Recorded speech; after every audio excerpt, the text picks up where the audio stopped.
Sa video ito ay ating papasyalan ang isa sa pinakamalinis na ilog dito sa Pampanga.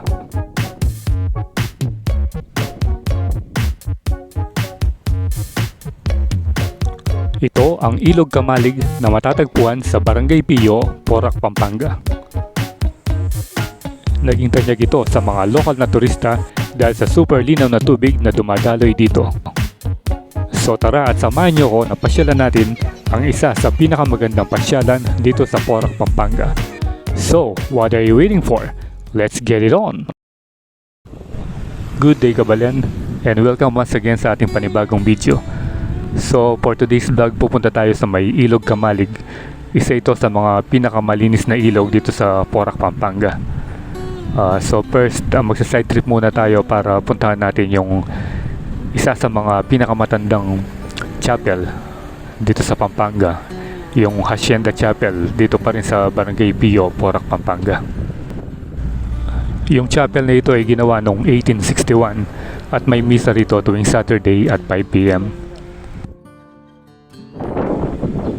At makikita rin natin dito yung napakalaking puno ng sampalok. At marahil ay matagal na rin itong nakatayo dito. At dito naman sa may tabi ng sampalok ay makikita mo yung Hill Mansion na dating pag-aari ni Don Pelino Hill. At dito sa may likuran ng chapel ay makikita mo rin ang isang sementeryo.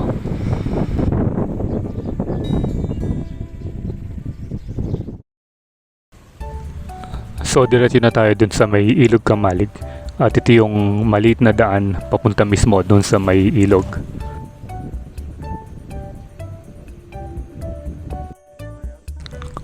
So ito na bali yung pinakabungad ng ilog. So pagpasok nyo rito ay wala naman kayong babayaran na entrance fee. Last year na pumunta tayo rito, summer din noon at napakaraming tao. Pero ngayon parang kokonti lang. Siguro dahil makulimlim yung panahon at baka umulan. So makikita nyo naman, maulap. At ito na yung pinaka-entrance niya.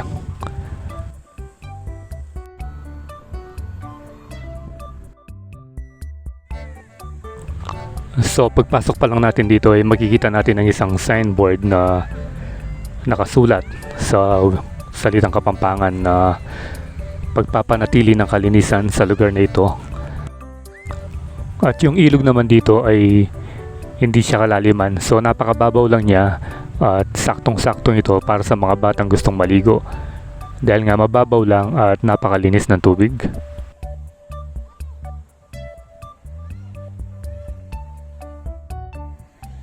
At sa pagpasyal natin dito ay mabibigyan tayo ng magandang pagkakataon para masubukan natin ang ating toy drone na DJI Tello. Isa itong toy drone or beginner drone na saktong-sakto para sa mga nagsisimulang katulad ko na mag-practice, magpalipad. At hindi natin kailangan bumili ng mamahaling drone na kung sakaling bumagsak man o mag-crash ay hindi masyadong masakit sa ulo. At tingnan nyo naman ang kalangitan na maulap talaga. So titignan natin kung mapapalipad natin ang ating DJI Tello.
At dito na magtatapos ang ating video tungkol sa pagbisita natin dito sa may Ilog Kamalig sa Barangay Pio, Porac, Pampanga. At kung nagustuhan nyo ang video ito, please do like, share, and subscribe. At mayroon din tayong Facebook page, paki-like and follow na rin. So ride safe always, Kabalen. See you when I see you, and Froilan Das is signing out.